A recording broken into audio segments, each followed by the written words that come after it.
nem para o tribunal, eu reconheço, eu indeferi a petição inicial, mas está aqui, eu vou reconsiderar a minha decisão. Então está havendo cada vez mais essa possibilidade do juízo acuó se retratar da sua decisão. Claro, se vocês analisarem, isso tem uma função política, né? Porque evita que muitos recursos vão, como diria a minha avó, encharcar o tribunal de recurso, né? Então o juízo mesmo de primeiro grau resolve ali por baixo sem que vá subir para o tribunal. Poderes do relator. Uma coisa que nós tivemos com a inovação das súmulas vinculantes, essa questão do poder do relator.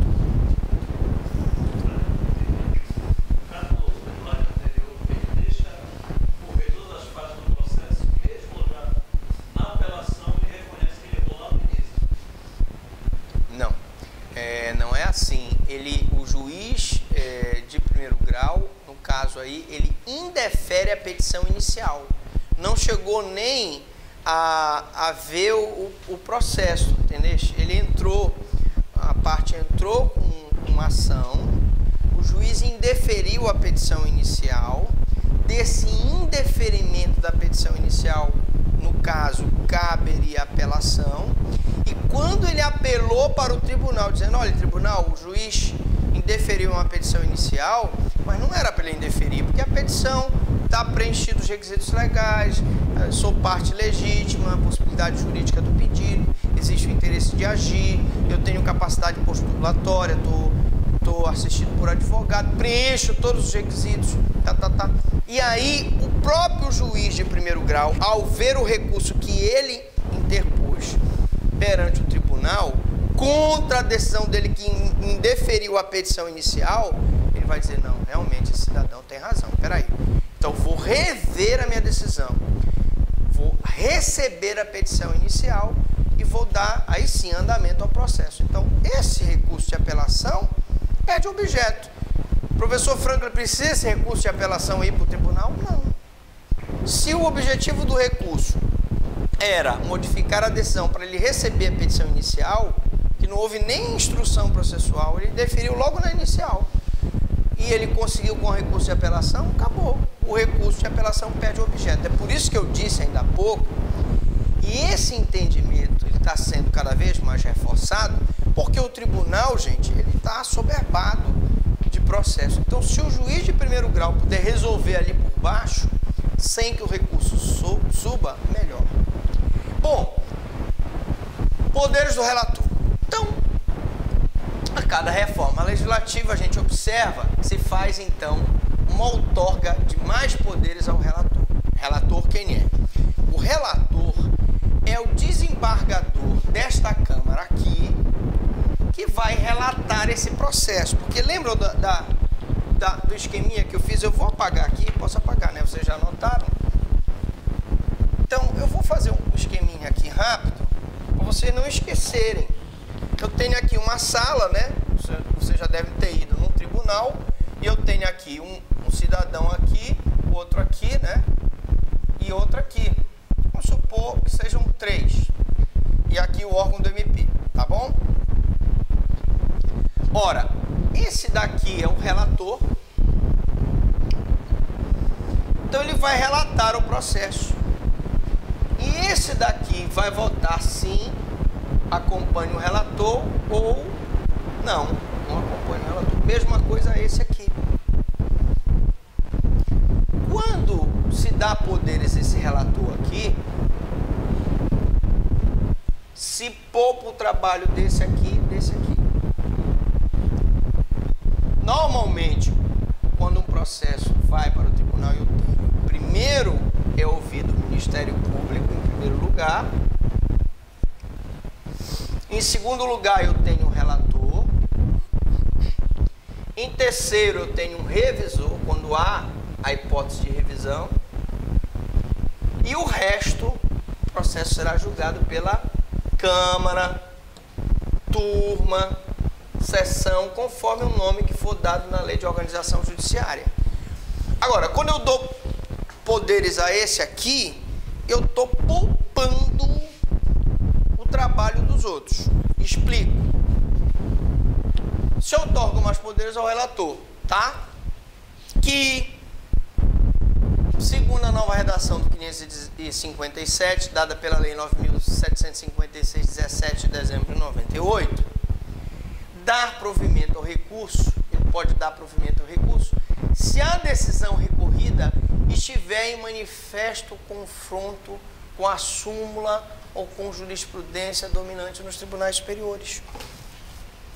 Olha a seguinte situação. Eu tenho uma súmula vinculante, por exemplo. Essa súmula vinculante diz que pau é pau, pedra é pedra. E o juiz de primeiro grau resolve dizer não, pedra não é pedra, é pau, e pau não é pedra. Enfim, só um exemplo, né, para ficar engraçado. Mas o que eu quero dizer é o seguinte: o juiz de primeiro grau, hoje, com o advento das súmulas vinculantes, ele não pode ir contra uma súmula vinculante. Quando você dá poder ao relator para analisar que a decisão do juiz de primeiro grau foi contrária a uma súmula vinculante, você já está poupando o trabalho dos demais. Epa, o relator disse, mas espera aí. Aqui na apelação ele está dizendo que o juiz flagrantemente violou aquela súmula vinculante. Então vamos consertar essa decisão do juiz. Isso facilita o julgamento? Com certeza, sem dúvida nenhuma. Vai facilitar muito. Como também, veja-se que ficou mantida na nova redação a possibilidade do relator exercer o juízo de admissibilidade negativo. Assim como ele pode exercer o juízo de admissibilidade positivo, também ele pode exercer o juízo de admissibilidade negativo, quando se estiver diante de um recurso que se pleiteia o reconhecimento de tese jurídica confrontante com uma súmula ou com jurisprudência dominante, ou que seja inadmissível, improcedente, ou que esteja prejudicando, como por exemplo o agravo tendo havido retratação do juízo. Para que ele vai analisar um agravo de instrumento se o juiz aquo já se retratou? Não tem sentido. Vai imediatamente negar provimento ao recurso. Veja que isso é uma decisão do relator. Mesma coisa do provimento do recurso quando o juiz decidiu contra uma súmula, um entendimento já pacificado, uma súmula vinculante. Então, assim como eu poupo o trabalho para o recebimento do recurso, eu também poupo o trabalho para o indeferimento do recurso, ou o não conhecimento do recurso, tá? Então, preste atenção que a tendência moderna é se dar também poderes ao relator. Assim como eu falei que a tendência moderna é dar a possibilidade para o juízo aquo desse juízo de retratação para, vamos dizer assim, economizar o trabalho do tribunal, eu dou poderes ao relator para que o relator defira o recurso ou indefira logo de pronto o recurso, justamente para evitar o trabalho da Câmara, da sessão, tá bom? Então, eu dando poderes ao meu relator aqui, eu vou poupar que eu tenha que ouvir o MP, tenha que ouvir aqui o tribunal. O indeferimento in limine pelo relator é possível, tá? E cada vez mais se dá esse poder ao relator para indeferir liminarmente o recurso, justamente para poupar o trabalho da turma, da sessão, da Câmara. Reexame necessário. Nos termos da súmula 253 do STJ, o artigo 557 do CPC, que autoriza o relator a decidir o recurso, alcança o reexame necessário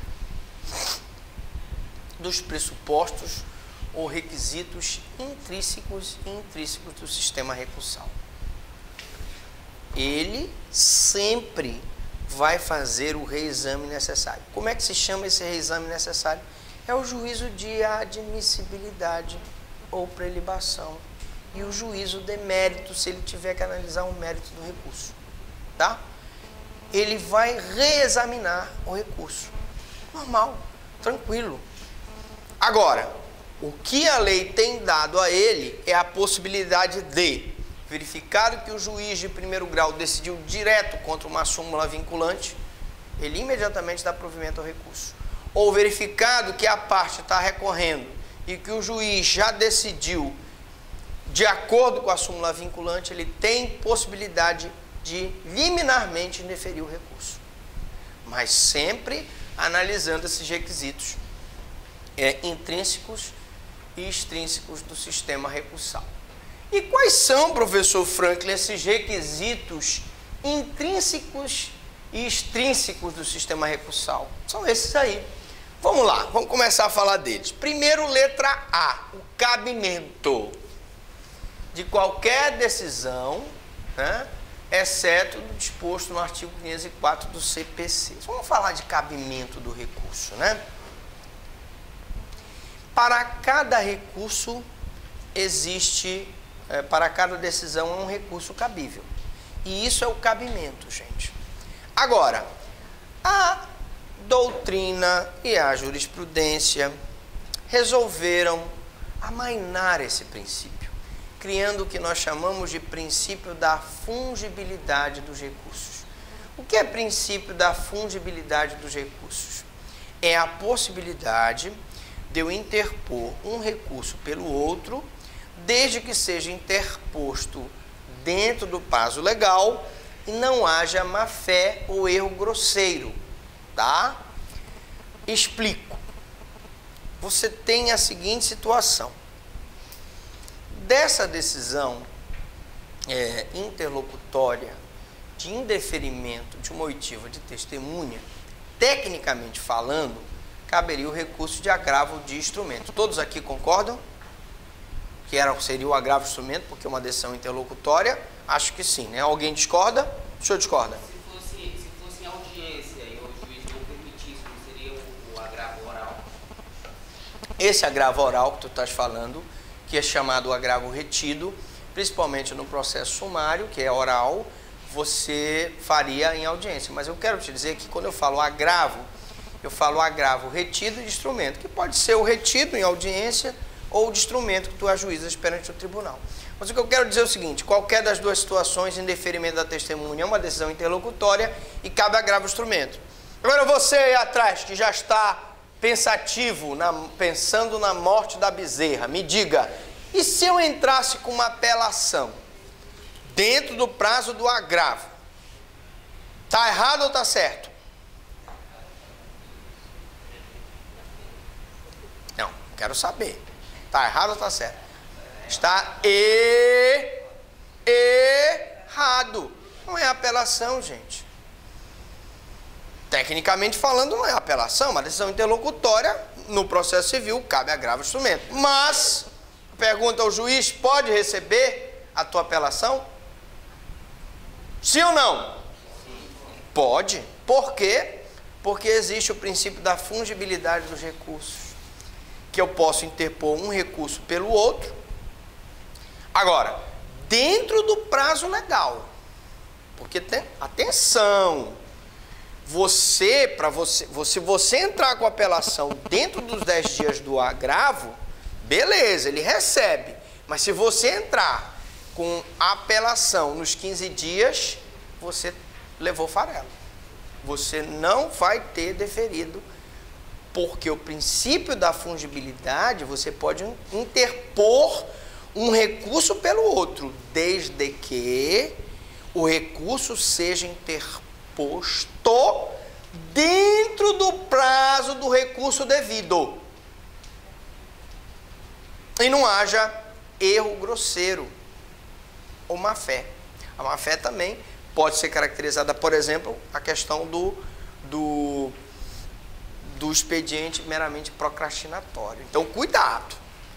Cabimento, ora, dos das decisões interlocutórias cabe agravo instrumento, das decisões que analisam o mérito cabe apelação, da decisão que viola norma infraconstitucional cabe recurso especial, da decisão que viola norma constitucional cabe o recurso extraordinário, mas você pode interpor um recurso pelo outro, desde que não haja erro grosseiro e má-fé, desde que ele seja interposto no prazo do recurso devido, e ele será recebido pelo princípio da fungibilidade. Bom, legitimação. Artigo 449, caput, parágrafo, súmulas 99, 202, 226 do STJ. 499, né? Diga. Como fica, por exemplo, nesse caso do recebimento da apelação, como fica no caso dos requisitos próprios do agravo de instrumento? Como é que ele vai fazer o julgamento a posteriori? Ah, boa pergunta. Não só ele tem que interpor a apelação dentro do prazo do agravo do instrumento, como tem que juntar os documentos do instrumento, né? Se ele não juntar decisão que indeferiu o depoimento da testemunha, se ele não juntar a intimação dele para provar que ele está dentro do prazo, se ele não juntar os documentos que formam o instrumento, aí o recurso também não será deferido, porque não tem informação de instrumento. Tá? Uma boa lembrança, no agravo de instrumento, não só eu tenho em todos os recursos, né? Por exemplo, ele pode interpor um recurso especial, um recurso no lugar do extraordinário ou vice-versa. Mas ele tem que preencher os requisitos legais do recurso que ele deveria ter interposto. Então, se ele não impugnar ponto por ponto da matéria que era suscetível de impugnação, tanto no recurso especial quanto no extraordinário, ele não vai ter sucesso no recurso. Tá bom? Então, preencher não só essa questão do prazo, mas também uma adequação do próprio recurso. Bom, sobre a legitimação. Aí nós temos milhares de exemplos para dar, e aí parte legítima, né? Eu daria uma aula só sobre legitimidade de parte. Mas eu posso dar alguns exemplos para ilustrar. Então vamos até usar um exemplo da ação de depósito, né? Imagine a seguinte situação. Nós aqui todos na sala somos produtores de soja. E a gente resolve, então,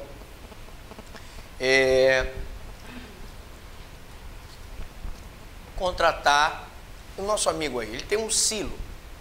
Eu vou, então, entregar 500 sacos de soja no silo dele.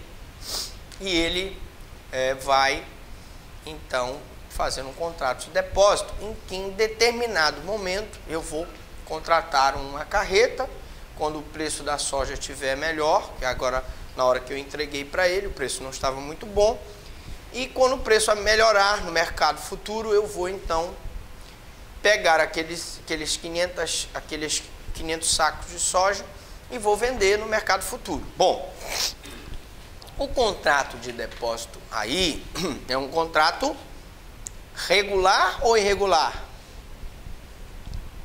Regular, porque a soja é um bem fungível que pode ser substituído por outros da mesma qualidade ou quantidade. Tá. Só tem um detalhe. Tu entrega a tua soja para ele e ele pega a tua soja. A nossa amiguinha precisou da soja, ele passa os 500 sacos para ela. Chega no dia que tu contrataste para ele te devolver a soja, um mês depois, quando o preço já está melhor e tu queres vender a soja, ele não tem a tua soja para vender. Passou para ela a tua soja. Veja, tu descobres que a soja está com ela. Tu entras com uma ação de depósito contra ela. Ela é parte legítima para figurar no polo? Não, porque a ação de depósito tem que ser ajuizada contra a pessoa que celebrou o contrato de depósito com ele. Ele pode te dar 500 sacas de outra soja, que não atua, ou pode te dar o equivalente em dinheiro. Mas ele nunca poderia, ajuizar uma ação contra ela, porque ela é parte legítima. Mesmo princípio está no recurso, gente. Tá? Você não pode recorrer, tanto se você não é parte legítima para recorrer, para ser recorrente no polo ativo da relação jurídica processual, e você não é parte legítima no polo ativo por várias situações. Porque você não é sucumbente, e essa é a principal hipótese. Se você não é sucumbente, se você não sucumbiu, se você não perdeu na decisão da pretensão jurídica que julgou aquela lide, você não sendo sucumbente, você não é parte legítima para recorrer. Você não é parte legítima se você for terceiro, tá? Totalmente avesso, fora da lide, que resolva recorrer daquele processo. O terceiro que da lide não participou não pode sucumbir a ela. Não tem efeito sobre ele aquela decisão de você que é terceiro que não participou da lide. Então o terceiro não é. Como também eu não posso recorrer, eu sendo parte legítima, contra uma pessoa que não é parte legítima para figurar no polo negativo, passivo da relação jurídica processual. Então eu tenho que ter muito cuidado em relação a isso. Como também eu não posso recorrer, salvo as hipóteses previstas no juizado especial, de acordo com o valor da causa, sem a presença da capacidade postulatória, sem um advogado. Então, muito cuidado com essa questão da legitimidade. Bom, interesse. O interesse, gente, tem a ver com a sucumbência. É o pressuposto processual mais importante a autorizar a exteriorização do recurso, pois é o estado de quem, em um pleito judicial, foi vencido, foi derrotado. O que é a sucumbência? É a desconformidade com o que se pede e o que se recebe a nível jurisdicional. É a desconformidade com o que se pede e o que se recebe a nível jurisdicional. Preste bem atenção. Você pode até não ser totalmente sucumbente. Você pode ter ganho em parte uma ação. Mas, se você é parcialmente sucumbente, com certeza você pode recorrer. Mas se você não tiver nenhum tipo de sucumbência, você não pode. Porque você não é parte, não tem interesse. E é só assim que a parte inconformada com tal derrota pode pedir a outro órgão do Poder Judiciário, via de regra de ordem hierarquicamente superior, o Tribunal, de Justiça, que é o órgão ad quem, o reexame da questão de fato e de direito já exaustivamente apreciada e decidida pelo órgão inferior. Você só pode recorrer se você for sucumbente. Você vai pedir a um órgão superior que analise aquela questão que você foi derrotado naquela situação. Inexistência de fato impeditivo ou extintivo do teu direito de recorrer. E aí, eu mostro aqui como exemplo a desistência do artigo 501 e a renúncia do 502. E a aceitação do 503. Tá? Se você desistiu do recurso, você não pode recorrer. Você desistiu. Se você renunciou ao recurso, você não pode recorrer. Não pode recorrer. E aí, há quem entenda que existe a renúncia expressa e a renúncia tácita. Você está litigando contra uma concessionária. Você recebeu no consórcio um carro X, quando deveria receber um carro Y. E mesmo tendo perdido a ação, você continua usando e não entregou o carro que você recebeu, teoricamente você está desistindo do recurso. Você pode estar aceitando aquela decisão também. Então tem que ter muito cuidado também com esse requisito. Não posso ter fato impeditivo do meu direito de recorrer. Se eu tiver algum desses fatos, evidentemente eu não poderei recorrer. E aqui nós terminamos essa segunda parte da teoria geral dos recursos. Eu pergunto, alguma dúvida, alguma pergunta?